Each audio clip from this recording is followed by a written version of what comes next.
देवेंद्र फडणवीस म्हणतात या सोशल मीडियावाल्यांची अवकात काय आहे। आता या राजकीय नेत्यांना यांची अवकात दाखवूया।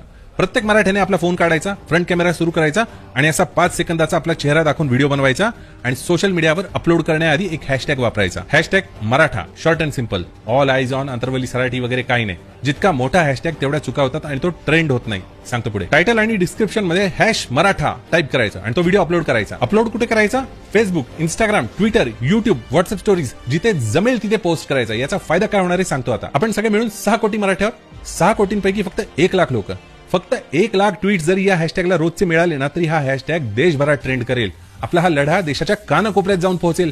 जगातल्या ज्या इम्पॉर्टंट संस्था आहेत, युनायटेड नेशन्स, ह्युमन राईट्स, त्यांचं लक्ष आपल्या या लढ्यावर पोहोचेल। हे खूप महत्त्वाचं आहे, इग्नोर करू नका। अजून या ट्विट्समध्ये आपण आपले 18 पगड जातीचे बांधव जे आपल्या सोबत नेहमी खंबीरपणे उभे राहतात त्यांचा हिशोब आपण लावला नाहीये। विचार करा हा लढा किती मोठा होऊ शकतो फक्त एका हॅशटॅगमुळे। आता या 5 सेकंदाच्या पोस्टमध्ये काय बोलायचं